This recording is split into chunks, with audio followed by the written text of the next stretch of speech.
नमस्कार। प्रादेशिक समाचार के साथ मैं पूनम किरकिट्टा। पहले मुख्य समाचार। देश के राष्ट्रपति के चुनाव के लिए मतदान हुआ संपन्न। राज्य के विधानसभा सदस्यों ने झारखंड विधानसभा में किया मतदान। झारखंड विधानसभा का मॉनसून सत्र 29 जुलाई से 5 अगस्त तक चलने वाले सत्र में 6 कार्य दिवस। कोडरमा जिले के पंचखेरो डैम में डूबे 6 लोगों के शव बरामद। एनडीआरएफ की टीम का रेस्क्यू अभियान जारी। और सावन की पहली सोमवारी पर राज्यभर के शिवालयों में श्रद्धालुओं की उमड़ी भीड़। और अब समाचार विस्तार से। देश के 16वें राष्ट्रपति के चयन के लिए झारखंड विधानसभा परिसर में चुनाव प्रक्रिया आज संपन्न हुई। राष्ट्रपति के चुनाव के लिए राज्य के 80 विधायकों और 20 सांसदों ने मतदान किया। झारखंड विधानसभा में सुबह 10 बजे से शाम 5 बजे तक वोटिंग हुई। सबसे पहले बीजेपी के विधायक अनंत ओझा ने अपना वोट डाला।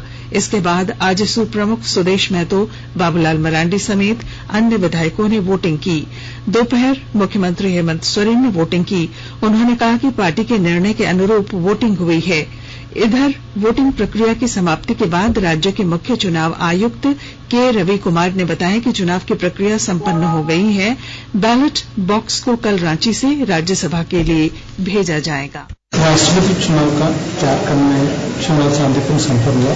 यहाँ पर 81 वोटर में 80 वोटर मतदान। 5 बजे वोटिंग खत्म हुई। अभी वो सीलिंग का प्रक्रिया चल रही है। बैलेट सील हो गया। अभी स्ट्रांग सील हो गया। उसके बाद यहाँ से 19 तारीख यहाँ से दिल्ली के लिए रवाना होगा। 19 तारीख को राज्यसभा में ये बात यहाँ जमा होगा। 21 को वहाँ पर ये वोट का गिनती होगा।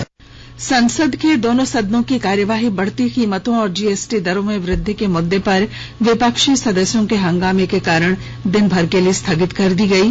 पहले स्थगन के बाद लोकसभा की बैठक 2 बजे फिर शुरू होने के बाद कांग्रेस के नेतृत्व में विपक्षी सदस्य सदन के बीच आ गए। हंगामा जारी रहने पर लोकसभा अध्यक्ष ने सदन की कार्यवाही दिन भर के लिए स्थगित कर दी। राज्यसभा की कार्यवाही महंगाई और जीएसटी वृद्धि के मुद्दे पर विपक्षी सदस्यों के हंगामे के कारण दिन भर के लिए स्थगित कर दी गई। इससे पहले आज सदन की बैठक शुरू होते ही सभापति एम वेंकैया नायडू ने घोषणा की कि केंद्रीय मंत्री पीयूष गोयल को सदन का नेता नियुक्त किया गया है। राज्यसभा में नवनिर्वाचित सदस्यों को शपथ दिलाई गई। सदन में पिछले सत्र के बाद दिवंगत हुए सदन के 3 पूर्व सदस्यों को भी श्रद्धांजलि दी। एनडीए उम्मीदवार जगदीप धनखड़ ने आज उपराष्ट्रपति पद के लिए नामांकन भरा। उन्होंने प्रधानमंत्री नरेंद्र मोदी, केंद्रीय मंत्री अमित शाह, राजनाथ सिंह, नितिन गडकरी तथा एनडीए के अन्य नेताओं की उपस्थिति में पर्चा दाखिल किया। उन्होंने कहा कि वे देश के लोकतांत्रिक मूल्यों को समृद्ध करने के लिए प्रयास करते रहेंगे। वहीं विपक्ष की उम्मीदवार पूर्व केंद्रीय मंत्री मार्गरेट अल्वा कल नामांकन दाखिल करेंगी। उपराष्ट्रपति पद के लिए अगले महीने की 6 तारीख को मतदान होगा। झारखंड विधानसभा का मॉनसून सत्र 29 जुलाई से शुरू हो रहा है। 5 अगस्त तक चलने वाले मॉनसून सत्र के दौरान शनिवार और रविवार छोड़कर कुल 6 दिनों का सत्र होगा। 30 जुलाई शनिवार और 31 जुलाई रविवार होने के कारण अवकाश रहेगा। प्रधानमंत्री नरेंद्र मोदी ने कहा है कि 21वीं सदी के भारत के लिए रक्षा क्षेत्र में आत्मनिर्भरता का लक्ष्य बहुत महत्वपूर्ण है। श्री मोदी ने आज नई दिल्ली में नौसेना नवाचार और स्वदेशीकरण संगठन संगोष्ठी स्वावलंबन को संबोधित किया। श्री मोदी ने कहा कि आत्मनिर्भर नौसेना के लिए पहले स्वावलंबन संगोष्ठी का आयोजन इस दिशा में एक महत्वपूर्ण कदम है।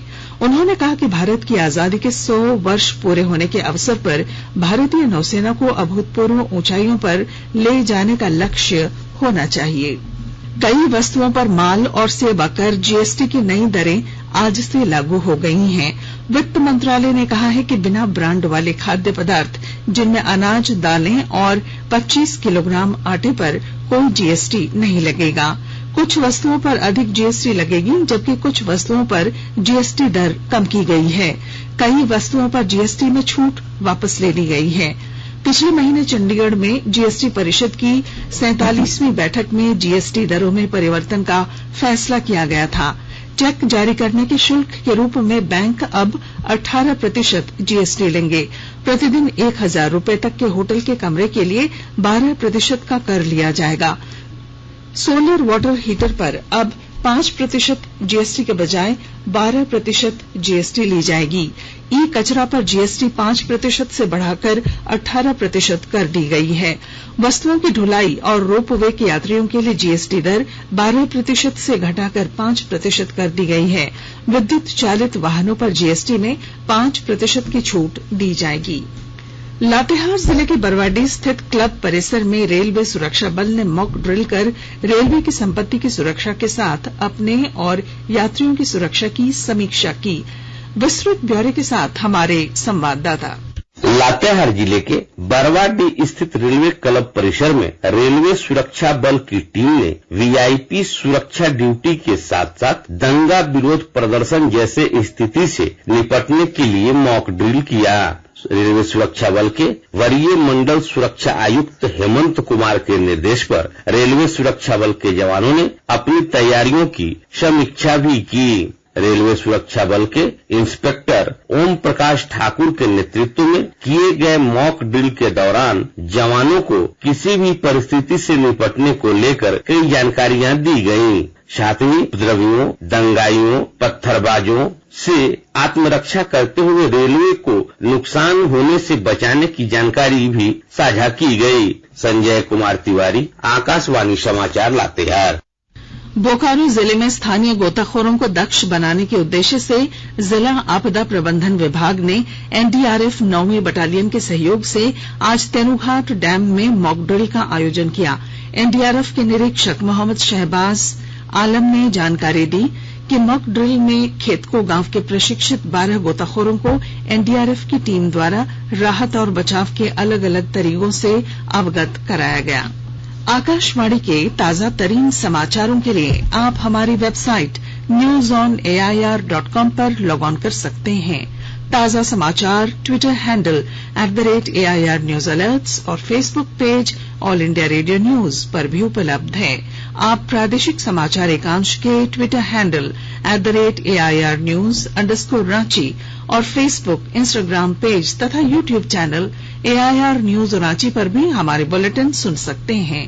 प्रादेशिक समाचार आप आकाशवाणी रांची से सुन रहे हैं और अब पेश है कोरोना से बचाव के कुछ संदेश।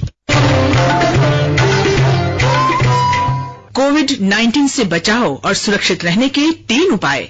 मास्क लगाएं, 2 गज दूरी है जरूरी, सुरक्षित दूरी रखें, हाथ और मुंह साफ रखें।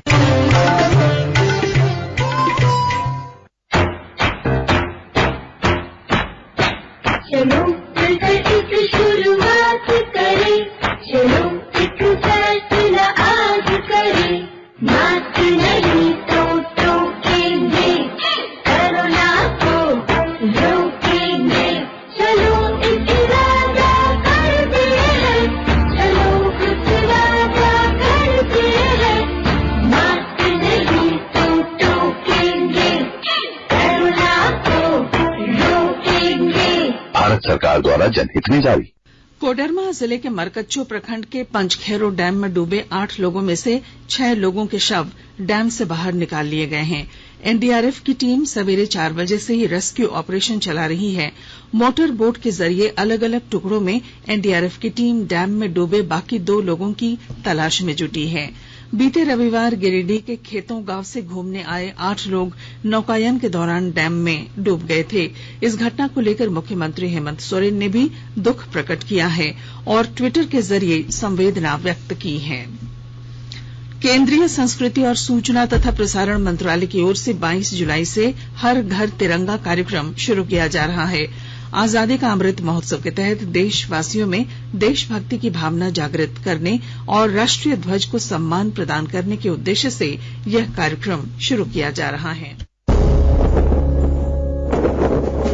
अब हर घर की छत पर शान से फहरेगा तिरंगा, गुनगुनाए जाएंगे नव विकास के गीत, आन बान शान का प्रतीक राष्ट्र ध्वज तिरंगा। आइए आजादी के अमृत महोत्सव के पावन अवसर पर इस स्वाधीनता दिवस हर घर फहराते हैं तिरंगा और लेते हैं भव्य और सशक्त भारत के निर्माण का संकल्प। आइए हर घर फहराएं तिरंगा। सेना के उप प्रमुख लेफ्टिनेंट जनरल बीएस राजू ने आज नई दिल्ली स्थित राष्ट्रीय समर स्मारक से मोटर बाइक अभियान दल को झंडी दिखाकर रवाना किया। 1999 में कारगिल युद्ध में पाकिस्तान पर जीत के 23 वर्ष पूरे होने का जश्न और आजादी का अमृत महोत्सव के तहत भारतीय सेना में मोटर बाइक अभियान दल का आयोजन किया गया। यह दल नई दिल्ली से लद्दाख में द्रास स्थित कारगिल समर स्मारक तक जाएगा। सरायकेला खरसावां जिले के आदित्यपुर थाना क्षेत्र के चर्चित कन्हैया सिंह हत्याकांड के फरार अभियुक्त राजू दिग्गी उर्फ छोटू और रवि सरदार ने आज जिला व्यवहार न्यायालय के सीजीएम कोर्ट में आत्मसमर्पण कर दिया। आदित्यपुर थाना अंतर्गत हरिओम नगर निवासी ईचागढ़ के पूर्व विधायक अरविंद सिंह के रिश्तेदार कन्हैया सिंह की अपराधियों ने हत्या कर दी थी। इस मामले में पुलिस ने 4 आरोपी कन्हैया सिंह की बड़ी बेटी अपर्णा सिंह, राजवीर सिंह, शूटर निखिल गुप्ता और एक अन्य आरोपी को गिरफ्तार कर न्यायिक हिरासत में भेज दिया है, जबकि 2 अन्य अपराधी छोटू और रवि सरदार फरार चल रहे थे। दोनों अभियुक्तों ने आज मुख्य न्यायिक दंडाधिकारी मंजू कुमारी की न्यायालय में आत्मसमर्पण कर दिया। पलामू जिले के डाल्टनगंज स्थित राजा मेदिनी राय मेडिकल कॉलेज अस्पताल में आज जूनियर डॉक्टरों ने ओपीडी व्यवस्था 2 घंटों के लिए बंद कर दी। जूनियर डॉक्टरों ने यह भी मांग रखी है कि अस्पताल परिसर में सशस्त्र बल नियुक्त किए जाएं और होमगार्ड के जवानों को तत्काल हटाया जाए। शनिवार की रात एक मरीज की मौत अस्पताल में इलाज के दौरान हो गई थी। परिजनों ने लापरवाही का आरोप लगाते हुए एक जूनियर डॉक्टर और नर्स के साथ मारपीट की थी। केंद्रीय नागरिक उड्डयन मंत्री ज्योतिरादित्य सिंधिया ने उड़ान सुरक्षा मानकों की समीक्षा के लिए एयरलाइन कंपनियों के मुख्य कार्यकारी अधिकारियों और प्रमुखों के साथ आज एक बैठक की। नागरिक उड्डयन मंत्रालय और नागरिक उड्डयन महानिदेशालय ने उड़ान सुरक्षा की दिशा में कुछ उपाय किए हैं। प्रत्येक एयरलाइन कंपनी को सुरक्षा निगरानी में तेजी लाने के लिए कदम उठाने के निर्देश जारी किए गए हैं। हाल ही में कई उड़ानों में खराबी की घटनाओं के मद्देनजर यह बैठक महत्वपूर्ण मानी जा रही है। राज्य खाद्य आयोग के अध्यक्ष हिमांशु शेखर चौधरी, सदस्य शबनम परवीन और आयोग की टीम ने आज पलामू प्रमंडल मुख्यालय स्थित परिसदन भवन में जन सुनवाई की और राष्ट्रीय खाद्य सुरक्षा अधिनियम के तहत दर्ज शिकायतों का निपटारा किया। आयोग द्वारा 25 मामलों की सुनवाई की गई। Public grievance management system PGMS portal पर ऑनलाइन माध्यम से 425 शिकायतें दर्ज की गई थी। इनमें 422 का निष्पादन किया गया है। आज अंतर्राष्ट्रीय नेल्सन मंडेला दिवस है। यह दिवस नस्ली भेदभाव और मानवाधिकारों के हनन के खिलाफ दक्षिण अफ्रीका के पूर्व राष्ट्रपति नेल्सन मंडेला के 67 साल की लंबी लड़ाई के उत्सव के रूप में मनाया जाता है। और आज सावन की पहली सोमवारी पर राज्य भर के शिवालयों में भक्तों ने जलार्पण किया। शिव मंदिरों में सुबह से ही श्रद्धालुओं ने जयकारा लगाते हुए जलाभिषेक किया। देवघर के विश्वविख्यात मंदिर में जलार्पण के लिए कांवरियों की लंबी लाइन लगी है। वहीं राजधानी रांची के पहाड़ी मंदिर समेत अन्य शिव मंदिरों में भी लोगों ने लाइन में लगकर पूजा अर्चना की। रामगढ़ के रजरप्पा स्थित मां छिन्नमस्ती के मंदिर परिसर में स्थापित प्रदेश के सबसे ऊंचे शिवलिंग पर श्रद्धालुओं ने जलाभिषेक किया। लोहरदगा जिले में पवित्र श्रावण मास के पहले सोमवार को क्षेत्र के शिवालयों में भगवान शिव के जलाभिषेक और पूजन के लिए मंदिरों में लोगों की भीड़ उमड़ पड़ी। खकपरता, बुढ़वा महादेव, स्वयंभू महादेव सहित अन्य शिवालयों में भक्तों की भीड़ रही। खूंटी के प्रसिद्ध बाबा अमरेश्वर धाम अर्थात अंग्राबारी में पहली सोमवारी को भक्तों की काफी भीड़ रही। विधि व्यवस्था बनाए रखने के लिए मंदिरों के पास सुरक्षा बलों की तैनाती की गई है। और अब बुलेटिन के आखिर में मुख्य समाचार एक बार फिर।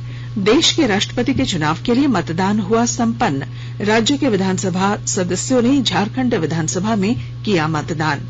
झारखंड विधानसभा का मानसून सत्र 29 जुलाई से 5 अगस्त तक चलने वाले सत्र में 6 कार्य दिवस। कोडरमा जिले के पंचखेरो डैम में डूबे 6 लोगों के शव बरामद। एनडीआरएफ की टीम का रेस्क्यू ऑपरेशन जारी।